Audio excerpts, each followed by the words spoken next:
প্রত্যেকের দরজায় পরীক্ষা এসে হাজির। দরজাতে কড়া নাড়ছে বলা যেতে পারে।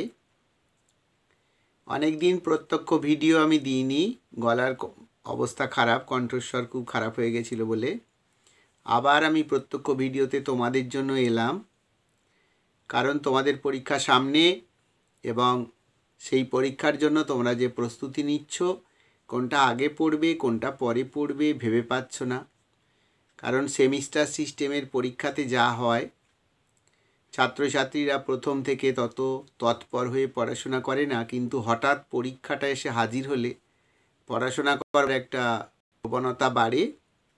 ফলে তোমরা খুব তাড়াহুড়ো করে পড়তে চাও। তোমাদের সেই পরীক্ষাজনিত একটা সমস্যা সমাধান অর্থাৎ মুশকিল আসান করার জন্য আমি আজকের এই ভিডিওটা করলাম।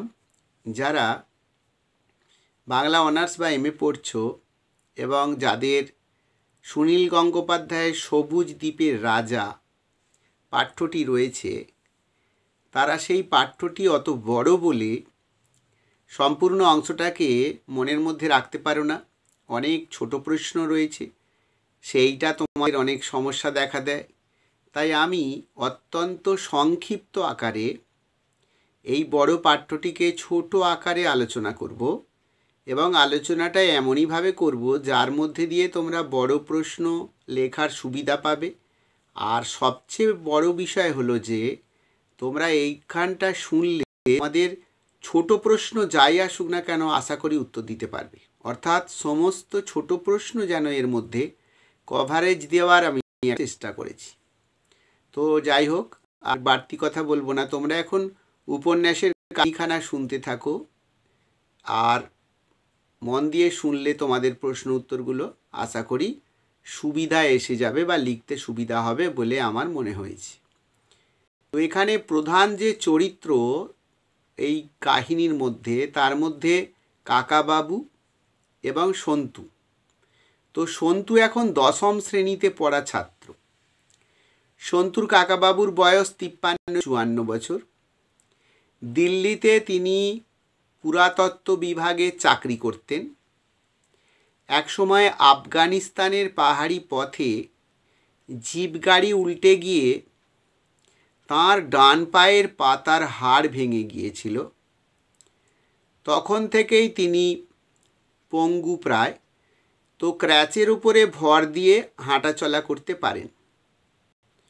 দুর্ঘটনার পরে তিনি চাকরি ছেড়ে দিয়েছিলেন আর আবিষ্কার করার নেশায় এখান সেখান ঘুরে বেড়াতেন। এবারেও তিনি কোনো একটা জায়গায় সেই রকমই একটা উদ্দেশ্য নিয়ে যাবেন।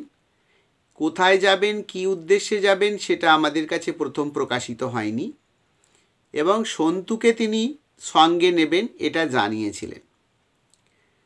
সন্তুর কতগুলো ফটো দরকার, কিন্তু সেই ফটোগুলিতে যেন দুটি কান দেখতে পাওয়া যায়, অথচ সন্তুর কাছে যে ফটোগুলো ছিল সেগুলোতে কান দেখতে পাওয়া যাচ্ছিল না।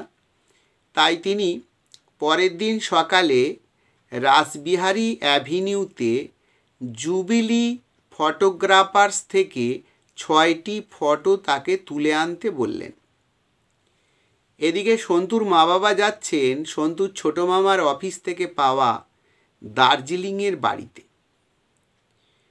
এক সোমবার দুপুরে কাকাবাবু সন্তুকে নিয়ে ডালহৌসিতে এসেছিলেন পাসপোর্ট নিতে, যেগুলি ছিল নীল রঙের, অর্থাৎ পাসপোর্টগুলি ছিল নীল রঙের। সন্তুরা যেবার কাশ্মীর গিয়েছিল কনিষ্কের মুন্ডুর সন্ধানে, সেইবারেও কোনো পাসপোর্টের প্রয়োজন হয়নি।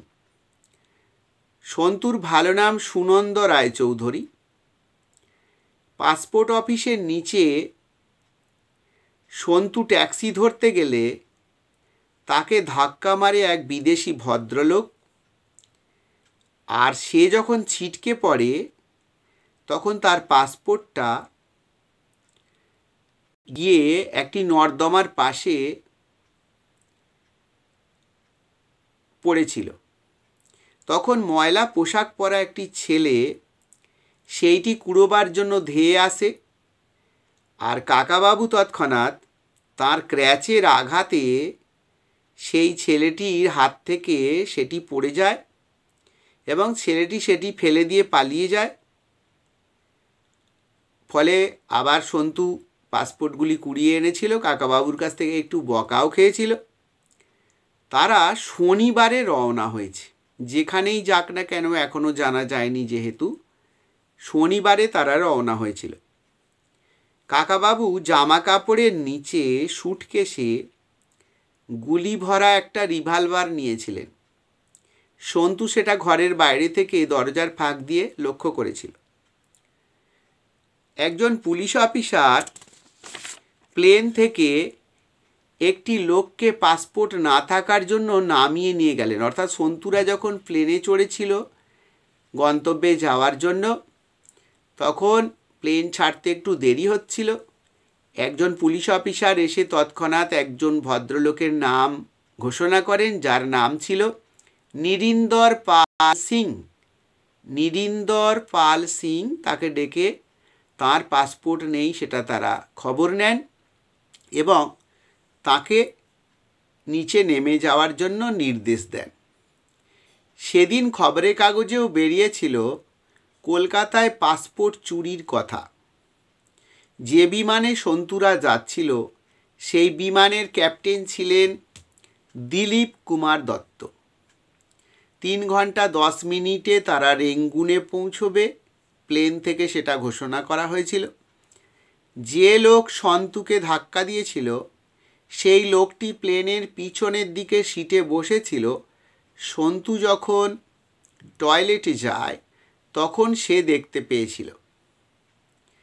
রেঙ্গুনে প্লেন পৌঁছানোর পরে 8 ঘন্টা অপেক্ষা করে এবং সেখান থেকে তেল সংগ্রহ করে। আবার তারা ঘোষণায় জানতে পারে যে সেখান থেকে পোর্ট ব্লেয়ার 2 ঘন্টা 10 মিনিটের পথ। তাদের এয়ারপোর্টে নিতে এসেছিল দাশগুপ্ত নামের একজন লোক। থাকার ব্যবস্থা হয়েছিল ট্যুরিস্ট হোমে। বেয়ারা সন্তুদের ব্যাগ বয়ে নিয়ে আসার পর কাকাবাবু তাকে 1 টাকা বকশিস দিতে চেয়েছিলেন, কিন্তু সে সেটি নেয়নি। সেই বেয়ারার গায়ের রং ছিল কালো।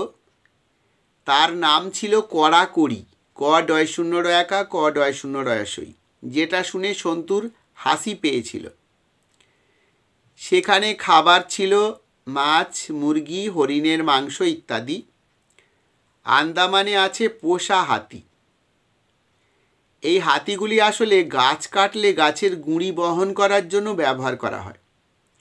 সন্তু বাথরুমে সবুজ টিকটিকি দেখেছিল। এখানের বাজারে সব কিছুই পাওয়া যায় যেগুলি কলকাতা কিংবা মাদ্রাজ থেকে আনা হয়। এখানে তাইওয়ান থেকে আসা জেলে নৌকার লোকগুলিকে পুলিশ আটকে রাখে। অর্থাৎ তাইওয়ান থেকে কিছু মানুষ জেলে অবস্থায় মাছ ধরতে এসে ওখানে হাজির হয়, কিন্তু তাদেরকে অপরাধী রূপে ওখানকার পুলিশ ধরে এবং আটকে রেখে দেয়। তাদেরকে সন্তু এবং তার কাকাবাবু বেড়াতে বেরিয়ে দেখতে পেয়েছিল এবং জানতে পেরেছিল তাদের পরিচয়। তারা পরের দিন দেশলাই কারখানায় যাবার জন্য বের হয়, কারণ তারা খুঁজছিল সেই বিদেশি ভদ্রলোককে যে কিনা পাসপোর্ট অফিসের সামনে ধাক্কা দিয়েছিল, প্লেনেও বসেছিল এবং সে পোর্ট ব্লেয়ারেই নেমেছে। সেই লোকগুলি কোথায় গেল তাদের খোঁজ করছিল কাকাবাবু। ফলে ওরা দেশলাই কারখানায় গিয়েছিল, কারণ দেশলাই কারখানায় বেশ কিছু লোক চাকরি বাকরি করে, সেইখানে যদি তারা থাকে তাদের খুঁজে পাওয়া যায়। তো দেশলাই কারখানায় যাবার জন্য বের হলে তারা বাসে চেপেছিল। বাসটির মাথায় লেখা ছিল চ্যাথাম আইল্যান্ড, অর্থাৎ চ্যাথাম বলে একটা আইল্যান্ড আছে, সেইখান পর্যন্ত বাসটা যাবে আর কি। কাকাবাবু ও দাশগুপ্ত দেশলাই কারখানায় প্রবেশ করলে সন্তু একটা কাঠের ব্রিজ টোপকে চ্যাথাম আইল্যান্ডের দিকে যেতে গিয়ে সমুদ্রের সবুজ জলে নানা রঙের মাছ ও কাঁকড়া দেখে সমুদ্রটাকে একটা অ্যাকোরিয়াম ভেবেছিল। দ্বীপের অন্যদিকে কতকগুলো জাহাজ ছিল, যাদের কারো নাম ছিল এস হরিয়ানা, কারোর নাম ছিল চলুঙ্গা, চল অসুমায় গয়াকা, কারোর নাম ছিল গঙ্গা ইত্যাদি। কড়াকড়ি নামের সেই যে বেয়ারা লোকটি, তার হাসি ছিল খুব সুন্দর, কারণ তার একটা সোনা দিয়ে বাঁধানো ছিল। সে সন্তুকে একটা বড় কাঁকড়া দেখিয়েছিল, যে কাঁকড়াটির কথা কাকাবাবু বলেছিলেন এই কাঁকড়াটির নাকি অন্য নাম হলো কোকোনাট রবার। এরা নাকি নারকেল গাছে উঠে নারকেল ভেঙেও খেতে পারে। কাঁকড়াটা পেটের নিচে থেকে দুটো দাঁড়া বের করেছিল, যেগুলি ছিল প্রায় মানুষের হাতের মতো মোটা। সন্তুকে কাকাবাবু দেখালেন আন্দামানের ম্যাপ। আন্দামান মূলত north Andaman, south Andaman, middle Andaman নিয়ে গঠিত। সাউথ আন্দামানের পেটের কাছে পোর্ট ব্লেয়ার, অর্থাৎ যেখানে তারা তখন ছিল। আরও কয়েকটা দ্বীপের নাম নীল, হ্যাভলক, রস ইত্যাদি। সাহেবরা আসবার আগে এই দ্বীপগুলি ছিল জলদস্যুদের আড্ডা। জলদস্যুদের কথা শুনে সন্তুর গুপ্তধন ট্রেজার আইল্যান্ড বইয়ের কথা মনে পড়ে। তাহলে কাকাবাবু কি গুপ্তধনের সন্ধানেই এখানে এসেছেন? এটা সন্তুর মনে প্রশ্ন জাগে। কাকাবাবু সবসময় পুরানো ইতিহাস বই পড়তে ভালোবাসতেন। হয়তো এমন কোনো বইতে সন্ধান পেয়েছেন। দাশগুপ্ত খবর দিয়েছিল যে লোকগুলি চ্যাথাম দ্বীপের পাশ দিয়ে চলে গিয়েছিল, সেই বোটের কোনো তথ্য হারবার মাস্টারের কাছে ছিল না। অর্থাৎ সন্তুরা যখন বেড়াতে বেরিয়েছিল, দেখেছিল সেই বিদেশি লোক দুটি একটা বোট নিয়ে চ্যাথাম দ্বীপের পাশ দিয়ে চলে যাচ্ছে। তখন তারা হারবার মাস্টার, মানে যে ওখানকার ওই জল বিভাগের যানবাহনগুলি নিয়ন্ত্রণ করে, তার কাছে খোঁজ নিয়ে জানতে পেরেছিল তারা যে বোটে করে গেছে সেই বোটটার কোনো তথ্য তার জানা নেই। কাকাবাবু দাশগুপ্তের কাছে নিজের পেশা সম্পর্কে বলতে গিয়ে বললেন যে তিনি রহস্য সন্ধানের চেষ্টা করেন। সাংহাইয়ের বাজারে নাকি একটা লোক শিকড় বাকড় বিক্রি করত, তার কাছে প্রায় 1 ইঞ্চি লম্বা মানুষের দাঁত পাওয়া গিয়েছিল। এটাও একটা রহস্য। আরও বলেছিলেন কাকাবাবু দক্ষিণ আমেরিকার বিরাট আকৃতির পাথরের বলের রহস্য, কনিষ্কের মুন্ডুহীন দেহের রহস্য, যা সম্পর্কে কাকাবাবুর কৌতূহল রয়েছে অজস্র। 1500 বছর আগে এক ভ্রমণকারী এই দ্বীপগুলোর পাশ দিয়ে যাওয়ার সময়, মানে আন্দামানের দ্বীপগুলোর পাশ দিয়ে যাওয়ার সময় নাম দিয়েছিলেন সোনার দ্বীপ। কাকাবাবু পুরানোর খবরের কাগজের কাটিং দেখান। তখন থেকে 51 বছর আগে, অর্থাৎ 1925 সালে ওই দ্বীপে এসেছিলেন একজন রাশিয়ান বিজ্ঞানী, যার নাম ছিল ডক্টর স্পিরনভ। তিনি আর ফেরেননি, এমনকি তার মৃতদেহও পাওয়া যায়নি। 1937 সালে এসেছিলেন দুজন বিজ্ঞানী, মিস্টার জারজেস্কি বর্গীজয়কা র বর্গীজয়কা দন্তস্ব কয়সই জারজেস্কি এবং তার সঙ্গী, তারাও নিখোঁজ হয়েছিলেন। 1941 সালে রাশিয়া থেকে এসেছিলেন অধ্যাপক জুসকভ, ইনিও নিখোঁজ হয়েছিলেন। এরপর 1953-তে দুজন, 1957-তে একজন, 1964 সালে 3 জন নিখোঁজ হন। আর কাকাবাবু সেই রহস্য সন্ধানেই এসেছেন।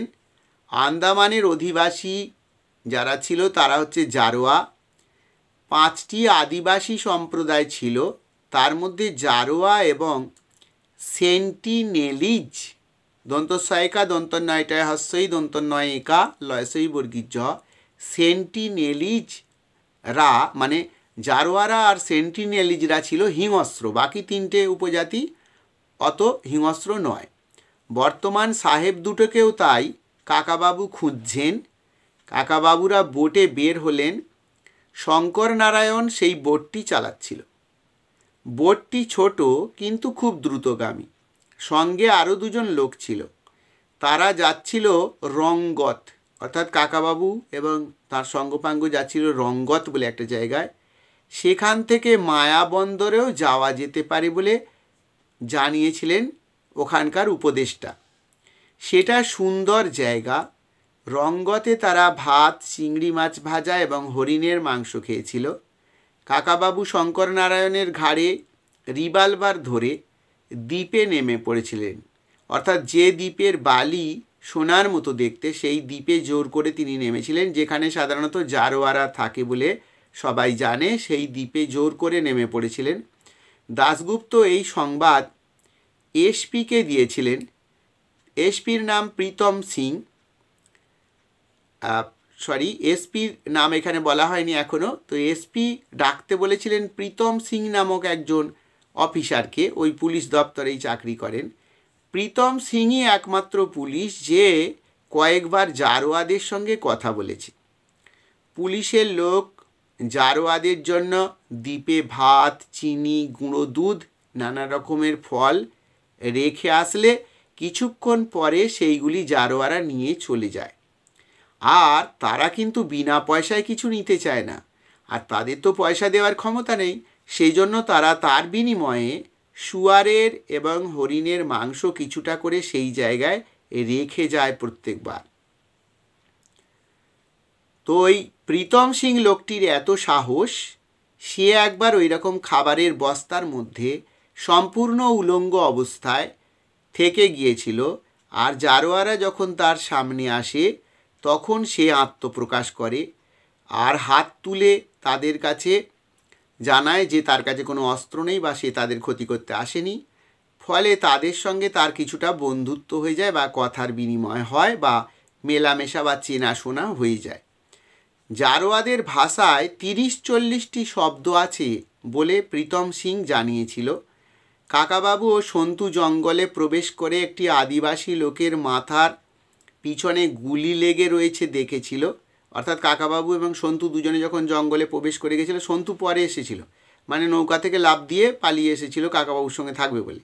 দুজনে যখন প্রবেশ করেছিল দেখেছিল একটি লোক পড়ে রয়েছে যে কিনা জারোয়া সম্ভবত, তো তার মাথার পিছনে গুলি লেগে রয়েছে এবং সে মারা গেছে। তখনই কাকাবাবু বুঝতে পেরেছিল যে ওই যে আততায়ীরা, ওই যে বিদেশি লোকগুলোকে তারা অনুসন্ধান করছে, তারা হয়তো এই জঙ্গলের মধ্যে আগেই প্রবেশ করে গেছে। দ্বিতীয় জারোয়া আবার একটা লোককে তারা দেখলো, সে ছিল আহত। সন্তু তাকে ঝর্নার জল খাইয়েছে। কাকাবাবু তার খোয়াতে, মানে পেটে তার খোয়াত ছিল, কেটে গেছিল, অস্ত্রের আঘাত লেগেছিল, সেখানে ব্যান্ডেজ করে দিয়েছে। নিজের মোজা ছিঁড়ে, পায়ের মোজা ছিঁড়ে ব্যান্ডেজ করে দিয়েছে, রক্ত বন্ধ করার চেষ্টা করেছে। অথচ সুযোগ পেয়ে সেই লোকটাই সন্তুর গলা চেপে ধরেছিল এমনভাবে যে সন্তুর প্রাণ চলে যাওয়ার অবস্থা। তো কাকাবাবু সেটা দেখতে পেয়ে তাকে সেখান থেকে নিরস্ত করে, কিন্তু সে আবার কাকাবাবুর হাত কামড়ে নিয়েছিল ভয়ানকভাবে। এরপর কয়েকজন সাহেব ও জারোয়াদের মধ্যে গুলি ও তীরের লড়াই শুরু হয়েছে। সন্তুরা ঝোপের মধ্যে লুকিয়ে থেকে সেগুলোকে লক্ষ্য করেছে। সন্তুর পায়ে ঠান্ডা মতো কী একটা স্পর্শ হচ্ছিল। পরে সে দেখেছে প্রায় 0.5 কিলো ওজনের একটা বড় ব্যাঙ। সাহেবদের একজনের গায়ে তীর লেগেছিল বলে তারা ইঞ্জেকশন নিচ্ছিল তাড়াতাড়ি করে। এরপর কাকাবাবু সন্তুকে জঙ্গলের ধারে সমুদ্রের কাছে যেতে নির্দেশ দিলেন।